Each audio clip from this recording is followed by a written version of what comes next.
everybody. I am here with Stephanie, and we are at Arroyo Village, the Delores Project shelter. And this is a permanent supportive housing facility, but there is something a little different about it. So this is Arroyo Village, and it combines shelter with supportive housing with workforce housing all under one roof. And workforce housing? Yes. What's workforce housing? Affordable housing for those who make up to 50% AMI. Oh my gosh. Let's go on a tour. Okay, perfect.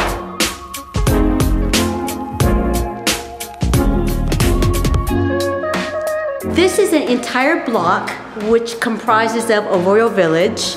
It is roughly almost 300,000 square feet. We really wanted to create a space with trauma-informed design in mind. What does that mean? That means everybody who walks in here, even me, we all bring in to the space backgrounds or experience of some level of a component of trauma. And so really creating a space that is dignified, that is safe, that is secure, and open. We asked residents actually and guests what they wanted to see in a shelter and supportive housing. And we decided to make this a 60-bed shelter for transgender individuals and women experiencing homelessness. And we wanted to create more space for programming.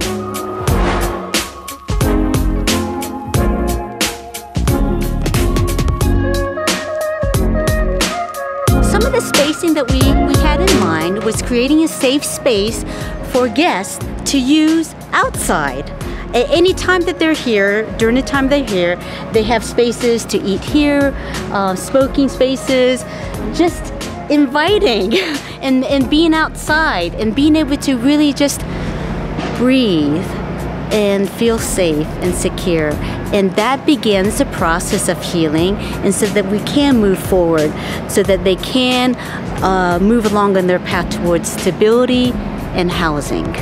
And why that's so important is taxpayers, you pay huge money for people out on the street. So if we can get them inside, it saves lives and saves money.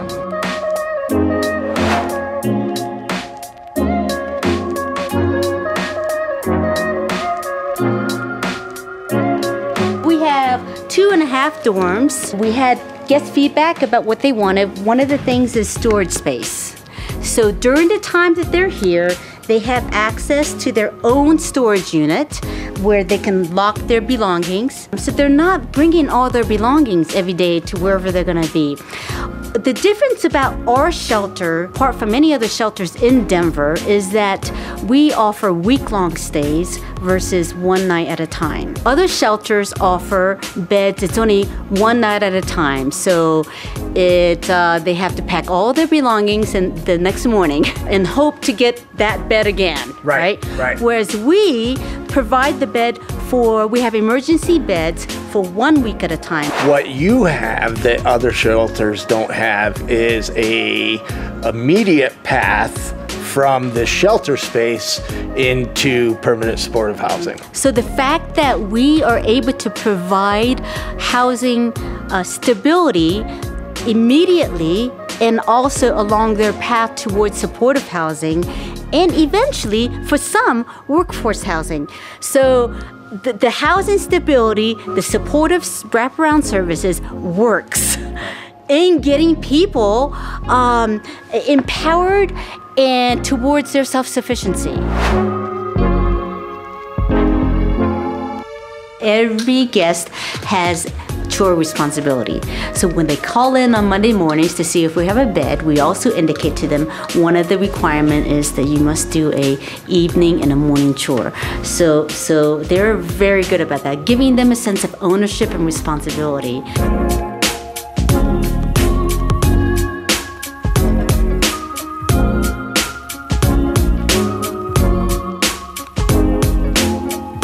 We have an all-gender bathroom, restroom area where there is a handicap accessible shower, toilet, sink, but it's really can be used for anybody who wants that extra privacy. This is a food cubby space because we believe in giving our guests options, and even options in terms of what they eat. So if they want to bring food of their own, there's cubby spaces, numbers corresponding to their bed number, and they can store their food in the cubby or in these refrigerators that we are providing for our guests. We have a commercial grade kitchen, brand new, that our volunteers love to come here and prepare the food, and then they serve the food to the guests directly at this counter. And also on top of guest chef programs, we want to be able to offer classes. So if there's anybody in the community who are chefs or who even have, food trucks, to offer cooking classes for our guests, and to be able to share that with our guests. And it's really increasing their skill level so that they may be able to get jobs, perhaps, right? For those of you that follow me, you hear me say it's okay to feed people in a park as long as you're doing something to get them out of the park. People want to go out and volunteer. People want to give food. That's a good thing. It's okay to feel good. But what I suggest and recommend, there's a homeless service in your neighborhood, like the Delores Project, that offers volunteer opportunities like being a guest chef. So in your local community, find some place where you can volunteer, go in, cook a meal, connect with homeless people, and feel good.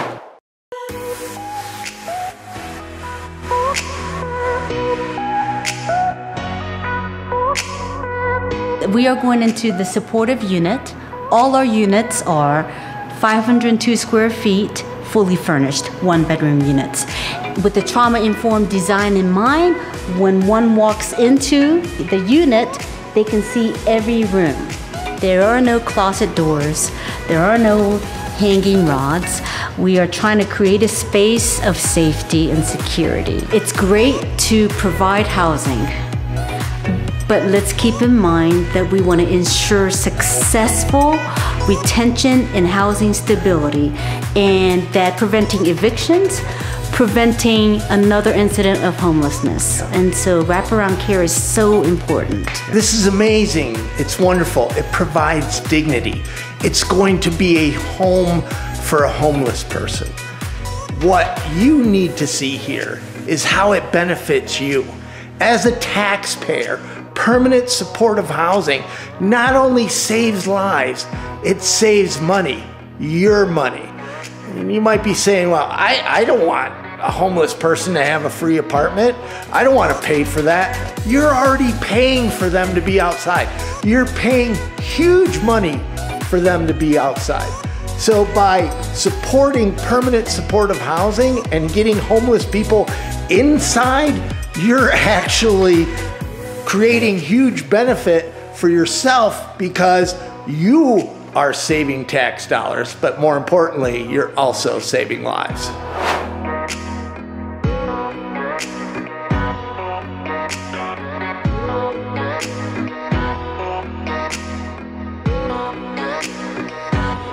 Stephanie. Thank you, This has Mike. been fun.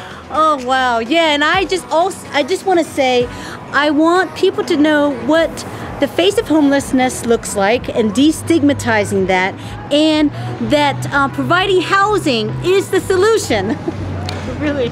It is. So go to invisiblepeople.tv/get involved, where you can contact your state and federal legislators and tell them, come on, let's get busy. Let's create some affordable housing. Advocate. Yes. So you got emergency shelters. Yes, supportive housing, permanent supportive housing, and workforce affordable housing. And transgender friendly. Yes, transgender friendly, very inclusive in its diversity and the whole gender spectrum. This is really amazing. Thank you so much. Well, thank you for having me. If anybody has any questions, how do they find you? At the DeloresProject.org. So, well, thank you. Oh my gosh, we're doing hugs. I'm sorry. Thank you, everybody.